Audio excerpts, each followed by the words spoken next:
Buenos días. We now know that Broca was largely right. Damage to Broca's area does disrupt language.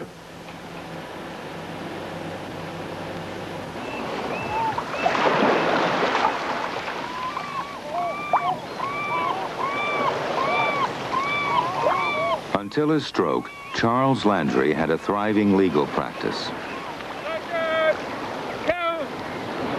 At age 45, a blood clot cut off circulation to part of his brain and put an end to his professional career.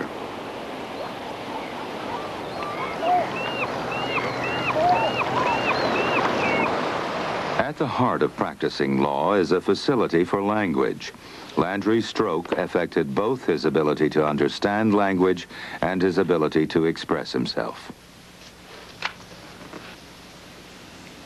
Contingent remainder is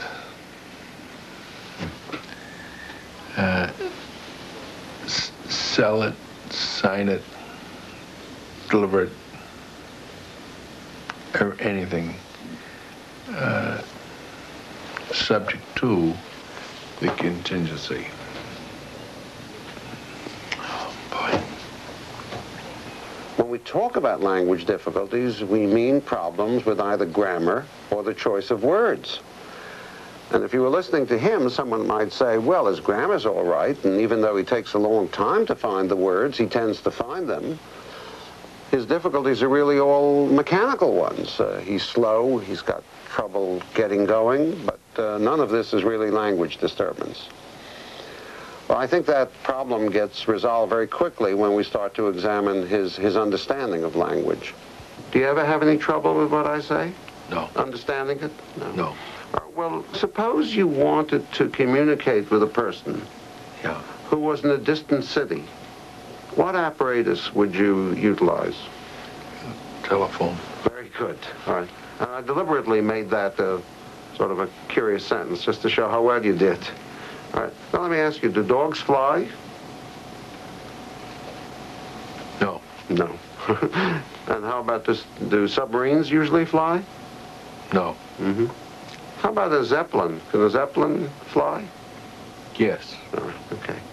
I couldn't make the question complicated enough in terms of the fanciness of the vocabulary to throw him off. He immediately understood.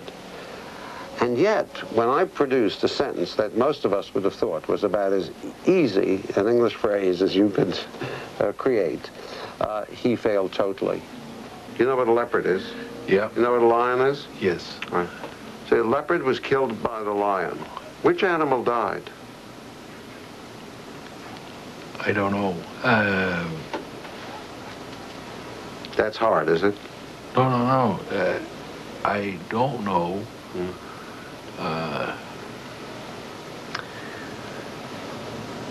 What animal died? I don't know. You don't know what animal died? Right. Obviously, that's got to be an error in understanding the grammar. Now, there's a very easy way to understand it. Because if you think of those sentences with the grammatical words removed and try to figure out their meaning, you would have the same problem. Landry hears all the sounds of the grammatical words, but in his brain, the sentence is processed something like this. He understands only nouns and verbs.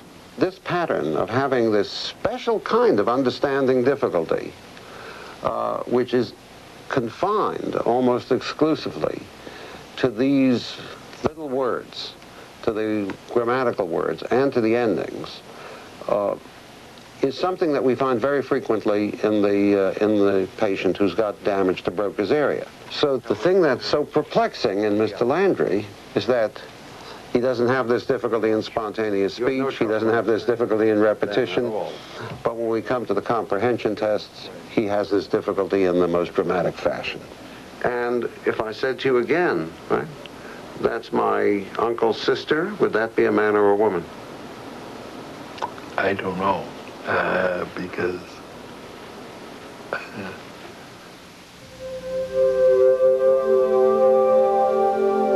In 1874, the German scientist Karl Wernicke identified a third language area in the left hemisphere. Broca's area in front plays a major role in speech production and grammar. The strip in the middle controls and coordinates movement, but Wernicke's area is involved both in the formation of what is said and in comprehension. When it's damaged, speech seems fluent but doesn't make sense.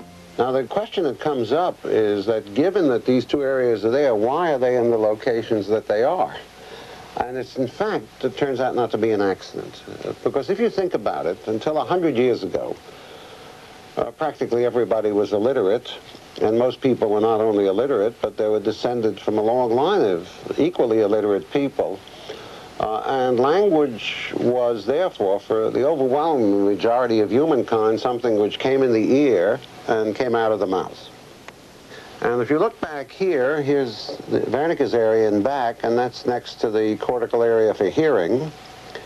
And then in front, we've got Broca's area, and that's next to the part which controls the muscles of speech. So we have them in specific relationship to hearing and to speech production. We now know how we process and repeat words. First, sound travels as nerve impulses to Wernicke's area, where it's analyzed, to Broca's area, where sounds are assembled into sequences, and finally to the motor cortex, which directs movement and sends signals to the speech muscles.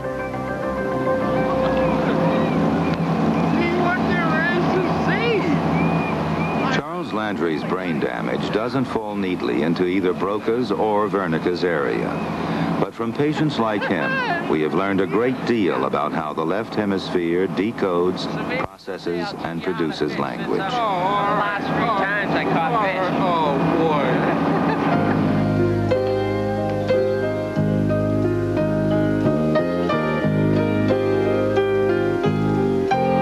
The right side of the brain specializes in a different set of skills. It recognizes shapes and patterns in space. It makes sense out of a map. It thinks in pictures, not words. Architects express this ability when they turn raw space into a mix of form and function. A sculptress expresses it when she transforms imagination into clay.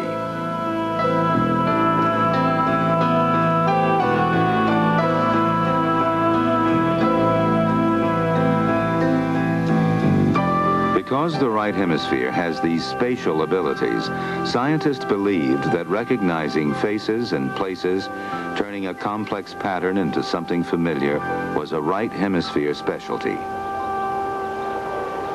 Several years ago, Paulette had a stroke. She can no longer recognize anyone. Since then, she has been complaining mostly about the impossibility of recognizing faces and places. This is a very serious problem. And in her everyday life, Paulette constantly has the feeling she's living in a foreign place among strangers. Sometimes people say hi to me, so I say hi to them. Other times I say hi to people I believe I know, and they say, "Who is she? What does she want?" So I've been traumatized. And now I don't say hi to anybody, except when people call, "Hi, poet," or when I recognize friends from their voices. On regarde une autre série de photographies. Quoi? What? I'm looking for his name. Quel âge? How old is he? Over 70. Over 70, right. He has a little mustache. Yes. And inquisitive eyes with a mocking look. Yes, perfect description. He was president of the Republic as well. C'est le Général de Gaulle? général de Gaulle. Oh, Charles. Oh, Charles, I didn't recognize you. Allez. Paulette's vision is not impaired. She can describe the face perfectly, but she cannot translate those details into a flash of recognition. She suffers from prosopagnosia. The parts of her brain that specialize in recognizing faces have been destroyed. His face is familiar, but I can't put a name to it. Well, who is he? Can you at least tell me what he does? I think he is a singer. Bon, la suivante.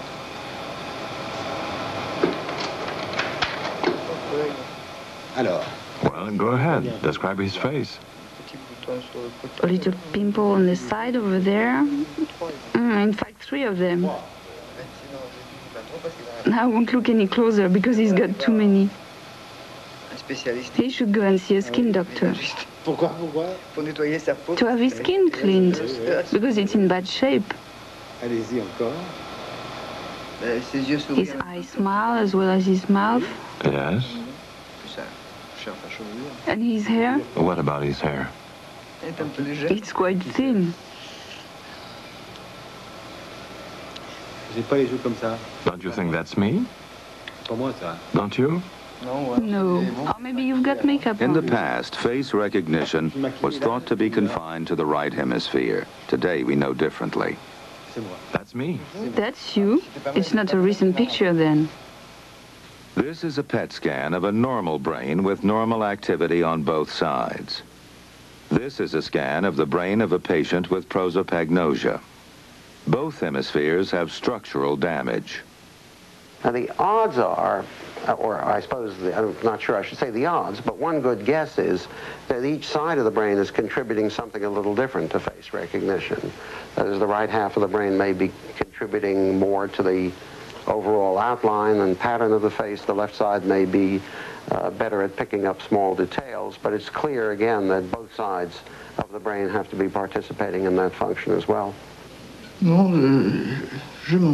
am mad at myself. I'm really mad. I don't recognize myself anymore. It gets on my nerves, that's the truth.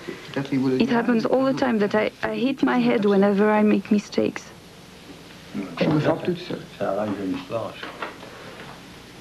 I hit my head to put everything back in place.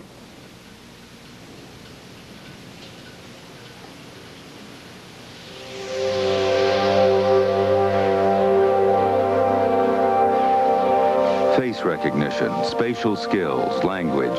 We now understand something about the way they're organized.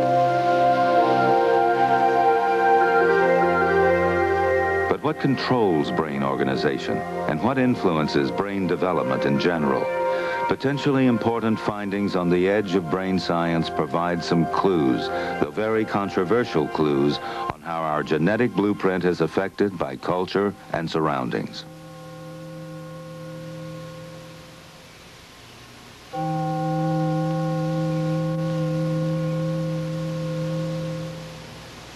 The island nation of Japan has its own ancient traditions. Centuries of isolation left it with a culture that is both intricate and unique.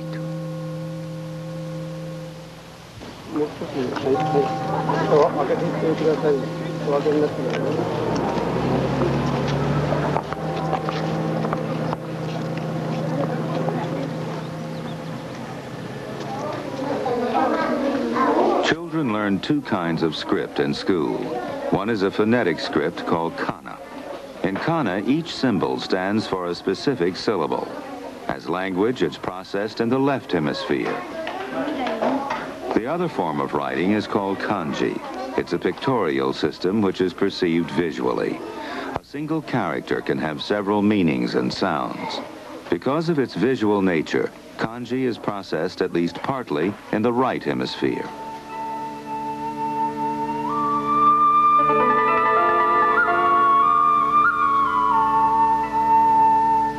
This is the symbol for sun, which the Japanese adopted from the Chinese around the 4th century AD.